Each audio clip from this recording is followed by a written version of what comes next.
meu Brasil, o Evangelho de Jesus te quer salvar.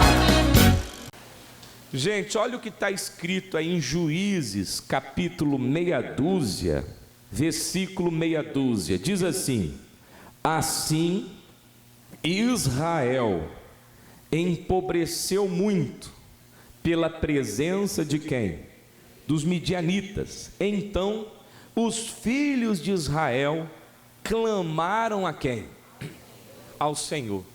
Sucedeu que, clamando os filhos de Israel por causa dos midianitas, enviou o Senhor um profeta aos filhos de Israel, que lhes disse: assim diz o Senhor, Deus de Israel, do Egito vos fiz subir, e vos tirei da casa do quê? Da servidão. Vos livrei da mão dos egípcios e da mão de todos quanto vos oprimiam, e os expulsei de diante de vós, e a vós dei a sua terra. E eu vos disse: eu sou o Senhor vosso Deus. Não temais aos deuses dos amorreus em cuja terra habitais, mas não destes ouvidos à minha. Eu falei, vocês não quiseram me ouvir. Deus é seu amigo, irmão.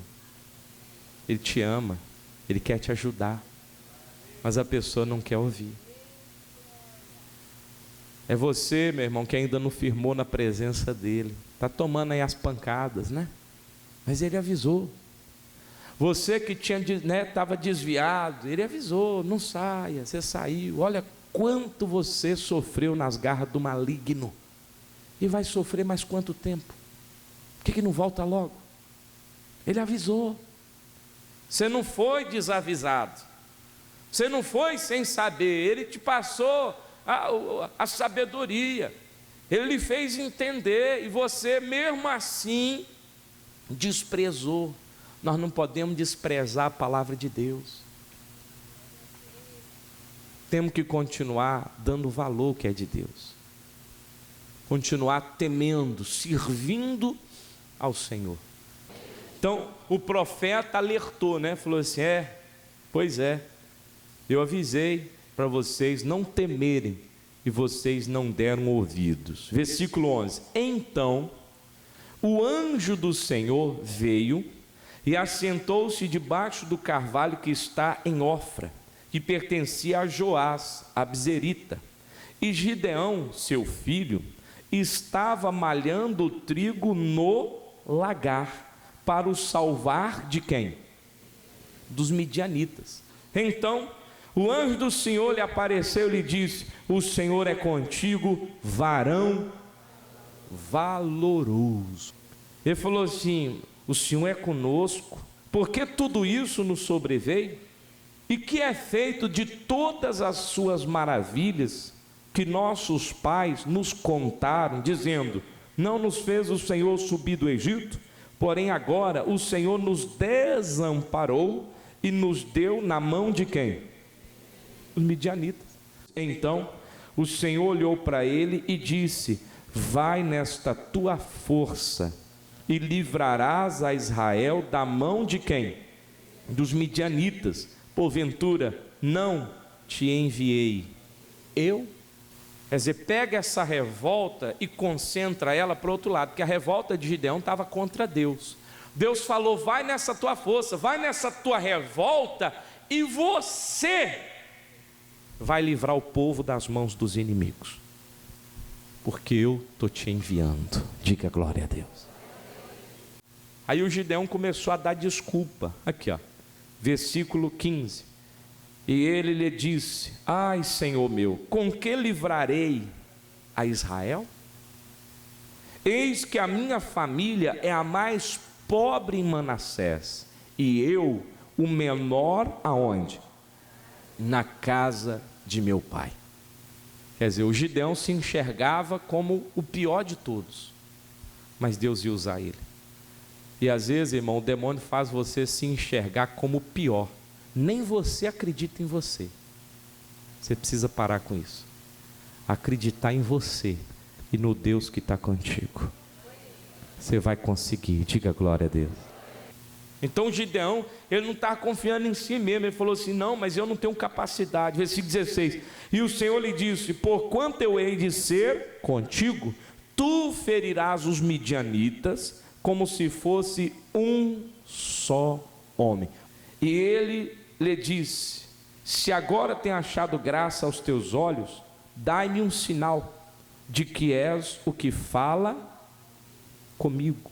Rogo-te que daqui te não apartes, até que eu venha a ti e traga o meu presente e ponha perante ti. E disse: eu esperarei até que volte. Ele queria ter certeza quem era aquele homem, ele queria uma prova. Versículo 19, né? E entrou Gideão e preparou um cabrito e bolos asmos de um efa de farinha. A carne pôs num açafate e o caldo pôs numa panela. E trouxe-lhe até debaixo do carvalho e lhe apresentou. Porém, o anjo de Deus lhe disse: toma a carne e os bolos asmos e põe-nos sobre esta penha, sobre a pedra, e verte o caldo. E assim o fez. E o anjo do Senhor estendeu a ponta do cajado que estava na sua mão e tocou o quê? A carne e os bolos asmos. Então subiu o fogo da penha, da pedra, e consumiu a carne e os bolos asmos, e o anjo do Senhor desapareceu dos seus olhos. E ali o Gideão ficou com medo, porque ele viu o anjo do Senhor. E quem visse o anjo do Senhor morreria.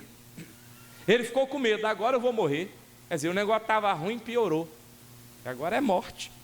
Ele desesperou aqui, ó. Então viu Gideão que era o anjo do Senhor, e disse Gideão: ai, Senhor Jeová, que eu vi o anjo do Senhor face a face. Porém o Senhor lhe disse: paz seja contigo, não temas, não morrerás. E aí o Gideão, que era aquele homem que estava revoltado com Deus, mas ele foi ouvindo.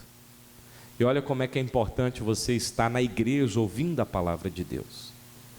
Você vai se converter, você vai mudar de lado, vai deixar de ser contra as coisas de Deus e vai ser a favor. Vai haver uma mudança para melhor na tua vida. Tu vai sair das trevas e vai vir para o lado da luz. Vai sair do lado do mal e vai vir para o lado do bem.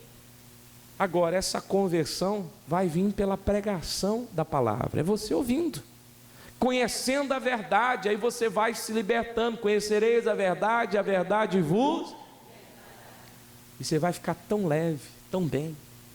Ali começou uma libertação na vida de Gideão. Deus falou: fica na paz. E Deus começou a dar as missões para o Gideão, ó, versículo 24. Então Gideão edificou ali um altar ao Senhor. Ele chamou o nome, né? Ele chamou: o Senhor é paz. E ainda até o dia de hoje está em Ofra dos Abzeritas. E aconteceu naquela mesma noite que o Senhor lhe disse: toma o boi de teu pai, a saber, o segundo boi de 7 anos, e derruba o altar de quem? De Baal, que é de teu pai, e corta o bosque que está ao pé dele, e edifica ao Senhor teu Deus um altar no cume deste lugar forte, num lugar conveniente. E toma o segundo boi e oferecerás em holocausto com lenha que cortares do bosque. Rapaz, não é que o Gideão começou a fazer o que Deus está mandando? Ele começou a entrar nos propósitos de fé. E quando a pessoa ela vem na igreja, vai ouvindo a palavra, de repente ela começa a seguir, a fazer o que é falado aqui, o que é ensinado, coisa que antes ela era contra. E ela começa a seguir e ela vai ver o resultado. Vai dar certo. E o Gideão foi, chamou-lhe alguns homens para ir com ele, foi de noite para ninguém ver, quebrou tudo, destruiu tudo que é de Baal, fez rapidinho um altar para Deus, pegou lá o boi do pai dele e sacrificou. Quando estava para amanhecer, alguns homens levantaram e viram que tudo que era de Baal estava destruído. E eles ficaram sabendo que era Gideão. Foram lá falar com o pai de Gideão: olha, está tudo destruído aqui o que é de Baal, e nós sabemos quem fez, foi seu filho. O senhor tira ele daqui para ele morrer, que ele vai morrer. E o pai de Gideão, que tinha construído o altar para Baal, que era dono do boi, não fez nada contra o filho. Ele fez foi defender o filho dele, e disse: ninguém vai encostar um dedo no meu filho. E se Baal é Deus, deixa que o Baal vai cobrar do meu filho. E ali, meus irmãos, começou uma grande mudança. Olha o que Deus fez. Vamos adiantar lá no versículo 34. Então, o Espírito de quem?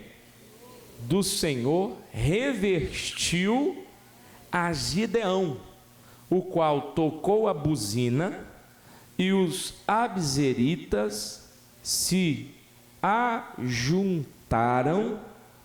após ele. Ele conseguiu agrupar 32 mil homens. Olha que mudança. E ele achava que ia, com esses 32 mil homens, ia para uma guerra contra os midianitas. Só que Deus falou: não, você não vai com esse povo todo não, porque tem muita gente. Tem muita gente. Você vai fazer uma seleção. Aí na primeira seleção, a maior parte deles desistiram. Ficaram só 10 mil. Dos 10 mil que ficaram, Deus falou: ainda tem muita gente, você vai fazer outra seleção. E só foram aprovados 300. E Deus falou: com esses 300 eu vou lhe dar vitória. E ele botou na mão dos 300 homens, cada um tinha um cântaro, né? Tinha uma tocha e tinha o quê? Uma buzina. Essas armas que esses soldados que estavam com Gideão levaram. E eles quebraram os cântaros, acenderam as tochas, tocaram a buzina, e a Bíblia diz que os inimigos deram a correr, ficaram enlouquecidos, e eles mesmos enfiaram, um enfiou a espada no outro. E Gideão venceu todos como se fosse um só. Os inimigos caíram por terra. E Deus deu vitória para Gideão. Mas olha o trabalho de fé que Gideão teve que fazer. E assim por diante. Quem entendeu, diga obrigado. Pode aplaudir esse Deus bem forte. Meu Brasil.